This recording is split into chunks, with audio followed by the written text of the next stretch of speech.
What's going on, everyone? It's time to talk about a newer modern horror film, The Pope's Exorcist, starring Russell Crowe. It was released April 5th, 2023, and it's directed by Julius Avery, who also did films like Overlord, which I reviewed not too long ago. So he also did Samaritan, Son of a Gun, and Jerry Can.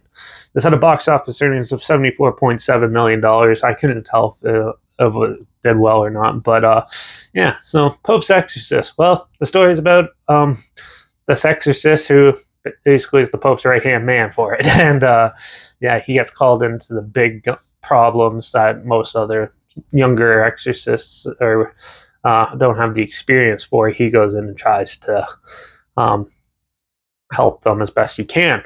Um, it's very cinematically done though in this.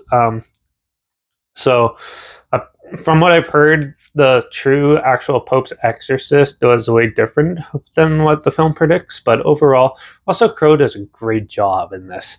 He definitely embodies this role and gives it his all, and really tries to make the character as meaningful as possible. And with that, it works really well. But yeah, let's get back to the story first of what the film's about.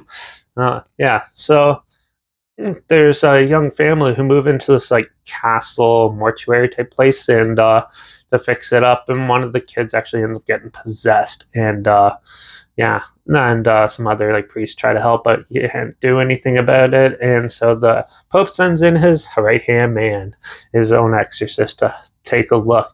And boy, does he come in and have a big problem on his time. Yeah, and he definitely goes and tries his best to get the do an exorcism and get the demons out.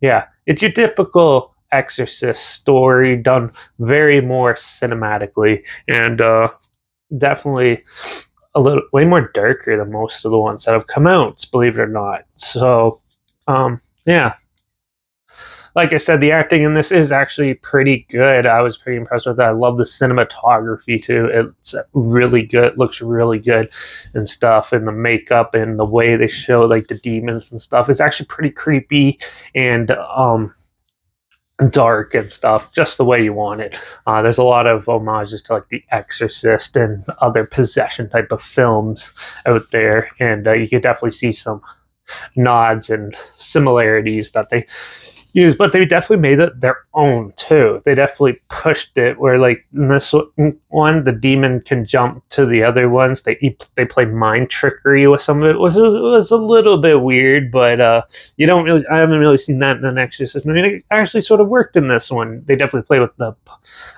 Russell Crowe's character as with his mind, and really makes him more vulnerable and stuff, and it makes you feel even more for him when all this brutality and things like that is all happening. It's also very dark. It does have some really creepy moments in it. It definitely has more scarier type of scenes in it and stuff, where nowadays most things are bright lit and not really scary and very predictable. This one actually it has some predictable stuff in it, but overall it still works as a cohesive story. It makes it still a good, enjoyable film. And if you like exorcism type movies and stuff like that, this is definitely way up on the bar, I'd say, than what most people are saying about it. I really enjoyed this. Like I love The Exorcist and things like that, but this one definitely, for a modern one, is definitely way better than most of the other crap that's been pumped out. Like the last one I watched was like The Devil Inside, which had some pretty good stylized possessions in it, but this one's kind of takes that, but takes the Exorcist sort of formula and mixes it a bit and definitely drives it home. And yeah, it does also have some really cool visuals. I just wish the climax scene was probably a little more bigger.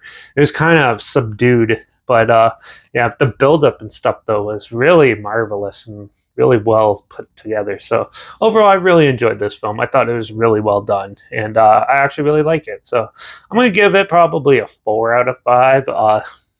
Yeah, it's not like the perfect new exorcism type movie, but overall, it's still a really good film, really enjoyable watch. And hell, I go see it if they come up with a couple sequels for this. I'm definitely going to go see those. So I really enjoyed this film. So check it out if you haven't seen it. I'll link the trailer down below so you can check it out. But also make sure you check out my Instagram. It's linked down below. That's where I always post clips of films I'm going to review in the future. All my stories. I have the film time hashtag and subject on film and hashtag, so you're aware of it.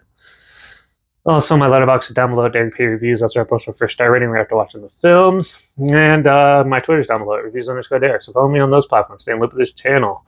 Like this video. Share it to more people aware of it. Comment your opinions of the film down below if you have any. And if you have any films in any genre, new or old, on any streaming service, and that you want to hear my opinions on in the future, comment those down below. I'll try my best to get them as soon as I can, and if I can find them. And then also any film franchises and stuff too.